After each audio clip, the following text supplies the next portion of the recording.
लिंकवरून जी काही टीका झाली मुख्यमंत्री असतील किंवा सरकार त्याला त्यांनी प्रत्युत्तर दिलं. ते असं म्हणतात एक वेळ मला शिव्या द्या पण महाराष्ट्राला बदनाम करू नका. नंबर 1. आणि नंबर 2 ते असं म्हणाले की ज्यांना साधं पुत्र विचारत नाही ते मुख्यमंत्र्यांना शिव्या देतात. महाराष्ट्राला एका संस्कारी मुख्यमंत्र्याची गरज आहे. संस्कारी सध्याच्या मुख्यमंत्र्यांचे आणि त्या आधीच्या मुख्यमंत्र्यांचे संस्कार काय आहे हे गेले 4 वर्ष महाराष्ट्रानं अनुभवलं आहे. तुम्ही जनतेला कुत्रा म्हणताय, जनतेला भाडेके तट्टू म्हणताय. याच कुत्र्यांना हाडं टाकून तुम्ही मतं घेतलीत का?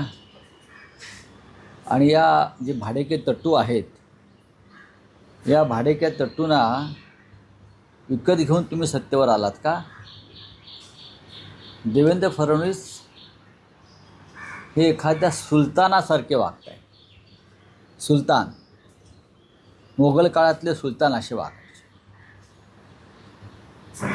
आणि सुलतानाच्या विरुद्ध कोणी जनतेनं आवाज उठवला की त्याला ते कठोर शिक्षा द्यायची. देवेंद्र फडणवीस यांनी महाराष्ट्रामध्ये एक प्रकारे आणीबाणी घोषित केली. आणीबाणी जनतेच्या कराच्या पैशातून एक प्रकल्प निर्माण करायचा, राबवायचा.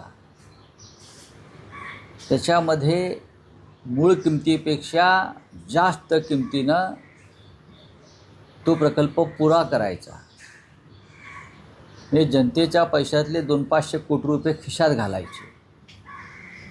मग त्या प्रकल्पाचा गाजावाजा करायचा, टी व्हीचे कॅमेरे लावायचे, आमच्यासारखं कोणीच नाही असं सांगायचं. आणि आम्ही नसतो तर हा प्रकल्प झालाच नसता वगैरे निवेदनं करायची, जनतेला मूर्ख बनवायचं. आणि त्यानंतर हा प्रकल्प जेव्हा कोसळून पडतो, जनतेच्या कराचा पैसा अशा प्रकारे भगदाडं पडतात आणि त्यावर जर जनता व्यक्त झाली, मग ते समाज माध्यमांवर असेल, वृत्तपत्रात असेल, टी व्हीला असेल, तर जनतेला भाडेके तट्टू, डॉग्स, कुत्रे असं म्हणून त्यांची चेष्टा करायची. हे फक्त सुलतानाच्या राज्यात होऊ शकतं. हे सुलतानाचं राज्य आहे. आणि सुलतानाबरोबर आजूबाजूला त्यांचे जे निजाम आहेत सगळे, ते फिदी टाळ्या वाजवत होते, काल बाकं वाजवत होते. लाज वाटली पाहिजे. छत्रपती शिवाजी महाराजांच्या महाराष्ट्रातली सुलतानशाही आहे. म्हणे महाराष्ट्र बदनाम करणाऱ्यांना सोडणार नाही.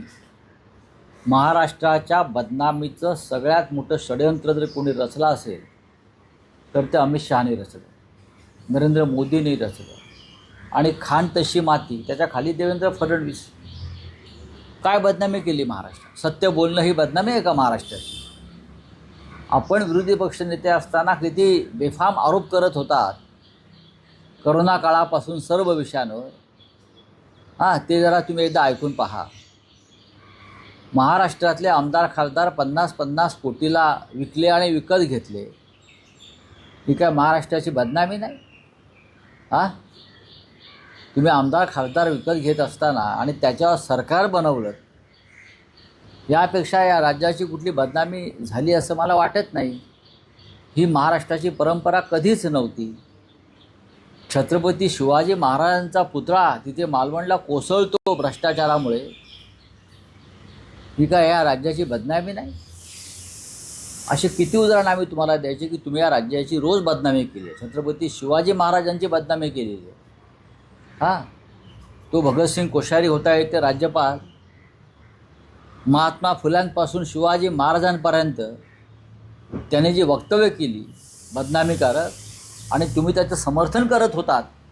शिवरायांच्या बदनामीचं, महात्मा फुल्यांच्या बदनामीचं, डॉक्टर आंबेडकरांच्या बदनामी, जी काय महाराष्ट्राची बदनामी नाही. मिस्टर फडणवीस यांना वैफल्य आलं आहे, फ्रस्ट्रेशन आलेलं आहे, निराश आहेत, ते गोंधळलेले आहेत. आणि त्याच्यामुळे जितके दिवस आपण या महाराष्ट्रात मुख्यमंत्रीपदी राहतो आहे तितके दिवस ते फावडे घेऊन बसलेले आहेत. बस पैसे काढायचे ठेकेदारांकडून. काल ज्या पद्धतीनं त्यांनी महाराष्ट्राच्या जनतेला कुत्रे, भाडेके, तट्टू, पत्रकारांनाही त्याने म्हटलेलं आहे. खरं म्हणजे तुमच्या राज्यामध्ये रोज खून, मारामाऱ्या, हत्या, बलात्कार होत आहेत. ही राज्याची बदनामी नाही का? ही राज्याची बदनामीच आहे ना. विधानसभेत तुम्ही रोज खोटं बोलताय, ही राज्याची बदनामीच आहे. तुमच्या विधानसभा अध्यक्षाला मराठी येत नाही, ही राज्याची बदनामी आहे. तुमच्या विधानसभेमध्ये संविधानाच्या विरोधात जाऊन तुमचे विधानसभा अध्यक्ष निकाल देतात, ही राज्याची बदनामी आहे. अजून काय पाहिजे तुम्हाला? आणि तुमच्या भ्रष्टाचारावर बोट ठेवलं जनतेने तर ती जनता भाडेके तट्टू, ती जनता म्हणजे कुत्र्यासारखी भुंकणारी, ही आणीबाणी उधळून लावली जाईल. नेपोलियन, अलेक्झांडर आणि सिकंदरसुद्धा आले आणि गेले, लक्षात घ्या. कोणताही स्वतःला जगज्जेता म्हणणारा या भूमीवर टिकला नाही. आरएसएसचा इतिहास त्याने वाचूनही लिहिलेला नवीन. खरा इतिहास वाचावा देवेंद्र फडणवीस यांनी. खरा इतिहासाचं पुस्तक त्यांना मी पाठवतो. आणि महाराष्ट्राची जनता ही वाघ आहे, शूर आहे, लक्षात घ्या. आज ती शांत दिसते आहे तुम्हाला. तुमच्यासारखी चोऱ्या माऱ्या करून सत्तेवरती आलेल्या लोकांनी सगळ्यात जास्त या राज्याची बदनामी केली आहे.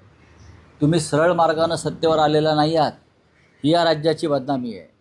तेव्हा देवेंद्र फडणवीस यांनी या राज्याच्या जनतेची माफी मागायला पाहिजे. त्यांना कुत्रा आणि भाडेके तट्टू म्हटल्याबद्दल या राज्याच्या स्वाभिमानी जनतेचा इतका घोर अपमान राज्याच्याच मुख्यमंत्र्यांनी कधी केला नव्हता. यालाच वैफल्य म्हणतात, फ्रस्ट्रेशन. राऊतसाहेब, काल विधानभवनात आणखी एक घटना घडली. शरद पवार हे सीमा प्रश्नासंदर्भात बैठकीला आले होते. त्या बैठकीनंतर शरद पवारांनी उपमुख्यमंत्र्यांच्या दालनात पक्षाची बैठक घेतली, त्यांच्या स्वतःच्या पक्षाची बैठक, ज्याला आमदार खासदार उपस्थित होते. उपमुख्यमंत्र्यांनीही मंत्रिमंडळाची बैठक अर्धवट सोडून शरद पवारांचं आपल्या दालनात स्वागत केलं. शरद पवार हे नक्कीच मोठे नेते आहेत, आदरणीय आहेत.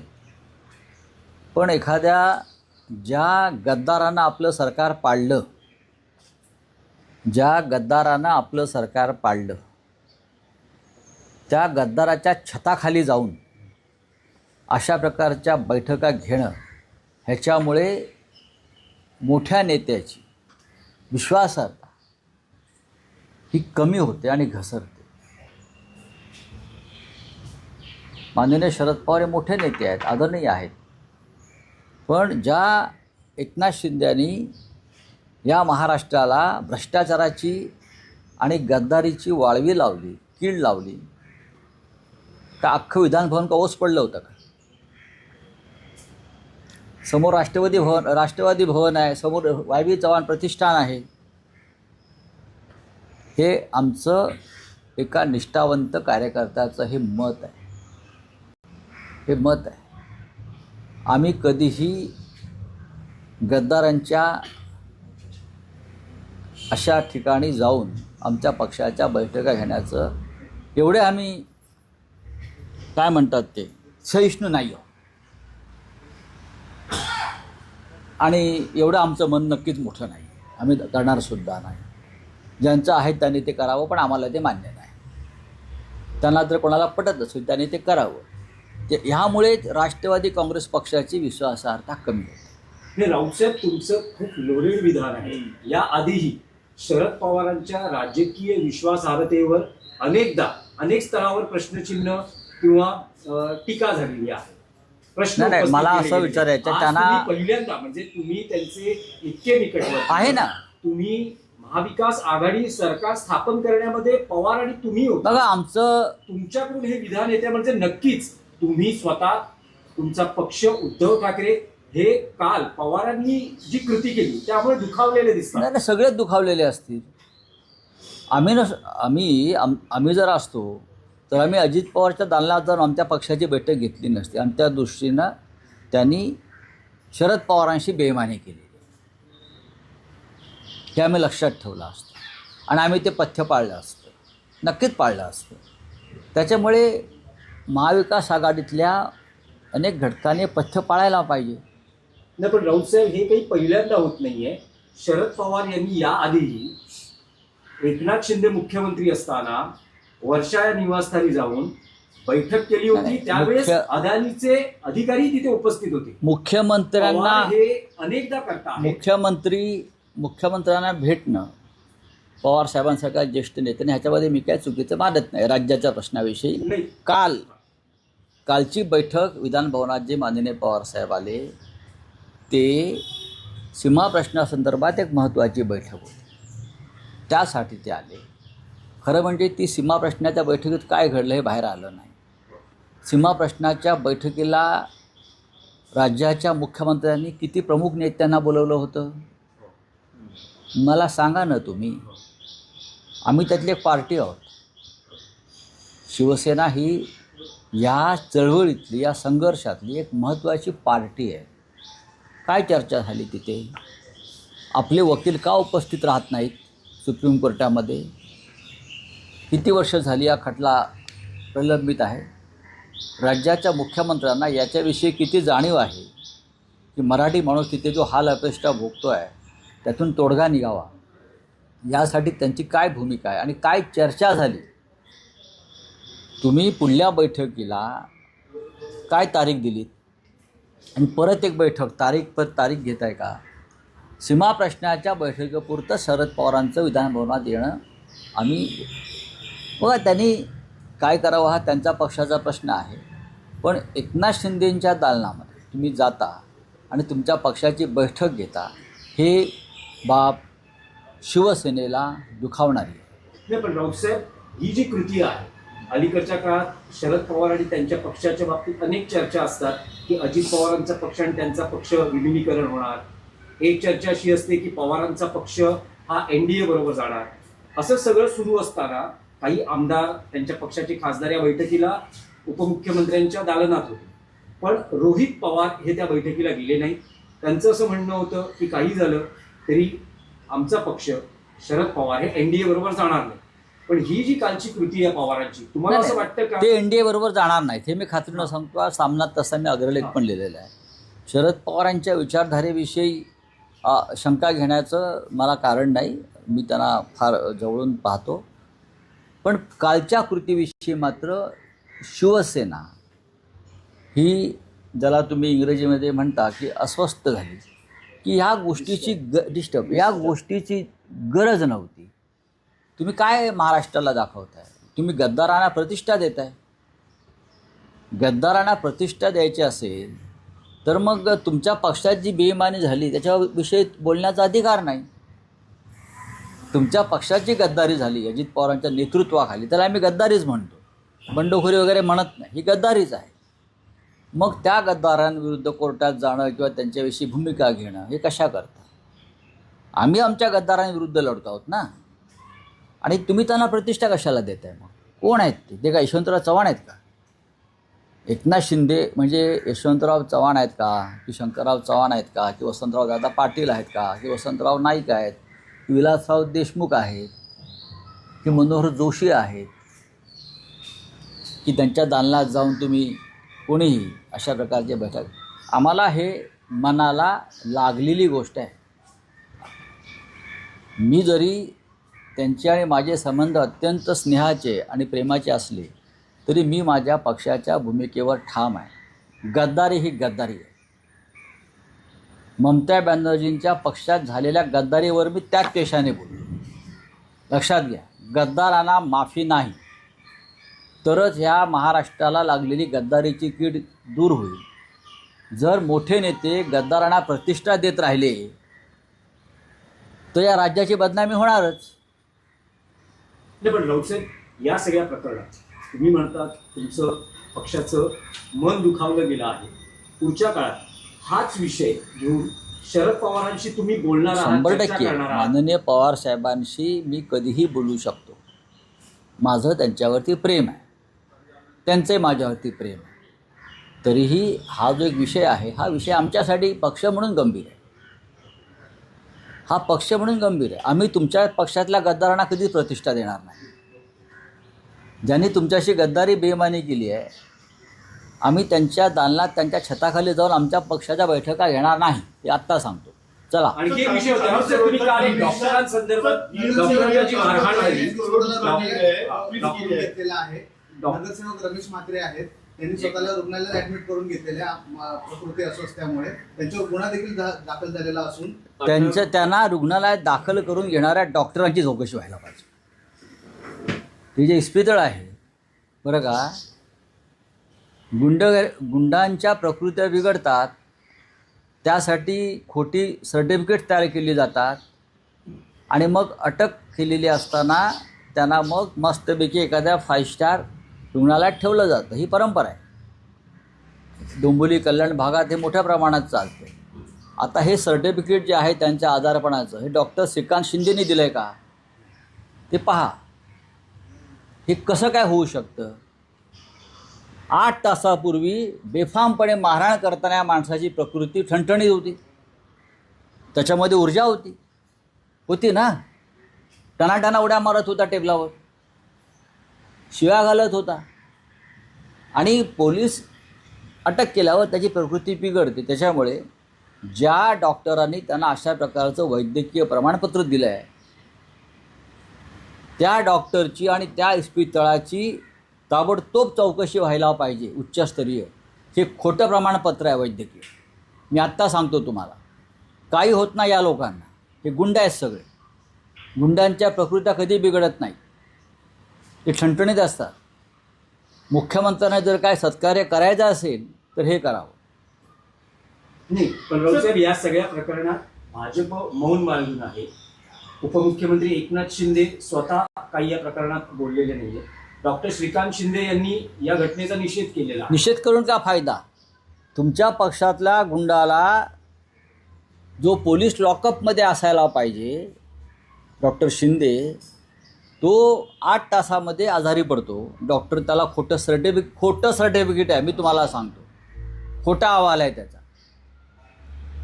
तुम्हाला लॉकअपमध्ये जायचं नाही म्हणून तुमची व्यवस्था ही इस्पितळातल्या छान खोलीमध्ये होते. तिथे गर्दी जाऊन बघा काय त्याच्या लोकांची आहे ती. सकाळीच मला सांगितलं त्यांची पूर्ण 5 स्टार व्यवस्था तिकडे आहे. खरं म्हणजे हे जे डॉक्टर संघटना मार्ड वगैरे आहे ना, त्याने ह्याच्यावरती आंदोलन केलं पाहिजे. आता काल तिकडे आदित्य ठाकरे जाऊन आल्यावर ही कारवाई झाली. काल युवा सेनेचे नेते, प्रमुख शिवसेनेचे नेते आमचे आदित्य ठाकरे तिथे गेले. त्यांनी परिचारिका डॉक्टरांशी चर्चा केल्यावरती जो दबाव आला त्यानंतर अटक झाली. ही कागदोपत्री अटक आहे, त्यांना अद्याप खरी अटक झालेली नाही. हा भूलभुलैया है. चला हिंदी में क्या है? 440 करोड़ का टीएमसी का पैसा फ्रीज किया गया, ये राजनीति है या कार्रवाई लगी आपको सर? ये राजनीति है, ये राजनीति है. सबसे पहले तो जो पार्टी फंड है उसके ऊपर ताला लगना चाहिए, बीजेपी के फंड के ऊपर. बहुत से ऐसे कंपनीज है, फैक्ट्री है, कॉरपोरेट्स है जिनके ऊपर ईडी ने कार्रवाई की है और उसके बाद वो पैसा चला गया है बीजेपी के खाते में, इलेक्टोरल बॉन्ड में. तो उनकी इंक्वायरी नहीं होगी, पैसा कहाँ से आया. बीफ एक्सपोर्ट करने वाली कंपनी ने लगभग 2000 करोड़ बीजेपी को दिया है. और एक गौवंश सत्ताबंदी की बात करते हैं. तो सबसे पहले अकाउंट अगर फ्रीज करना है, इंक्वायरी करनी है, तो बीजेपी का अकाउंट की इंक्वायरी करनी चाहिए. एकनाथ शिंदे का अकाउंट की फ्रीज करनी चाहिए. लेकिन तृणमूल कांग्रेस का अकाउंट के ऊपर इंक्वायरी हो रही है, ये गलती है. सर, जो राम मंदिर है, राम मंदिर की इसमें जो ट्रस्ट के जो रिसीट है वो फर्जी पाया गया. क्या ये ठगी का मामला हो सकता है? पूरा फर्जी है. नहीं, ठगी है, लेकिन असली ठग तो बाहर है. SIT के रिपोर्ट में उनका नाम तक नहीं है, चंपत राय का, गोपाल राव का, अनिल मिश्रा का नाम ही नहीं है ना. तो इंक्वायरी छोटे छोटे मछली को पकड़ लिया. डुप्लीकेट रिसीट बुक्स है, सब कुछ है. पैसा कहाँ गया सबको पता है.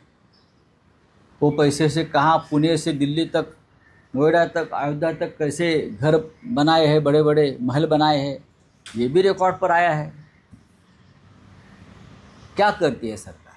कुछ नहीं कर रही. सर, मिसिंग लिंक पे फडणवीस ने कहा कि बदनामी देखेंगे नहीं हमारे. कौन सी, किसकी बदनामी? आप किसको धमकियाँ दे रहे हो? राज्य के मुख्यमंत्री देवेंद्र जी, आप धमकी दे रहे हो. आपने एक तो पहले जनता के पैसे का, टैक्स का अपहार किया है, वो भ्रष्टाचार किया है। जिस पैसे से आपने ये 700 करोड़ का मिसिंग लिंक बनाया है, उसमें 200 करोड़ का घपला हुआ है। तो 200 करोड़ आपके जेब में चला गया है सबके। बाकी का क्या हो गया आपने देखा, पहले बारिश में वो पूरा धस हो गया।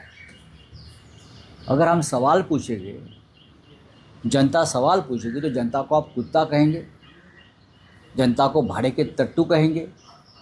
हाँ, तो आपने क्या महाराष्ट्र में आपातकाल लगा दिया है कि कोई सरकार के भ्रष्टाचार के खिलाफ बात नहीं करेगी? करेंगे तो हम जेल में डाल देंगे। धमकियाँ दे रहे हो आप, दे दो।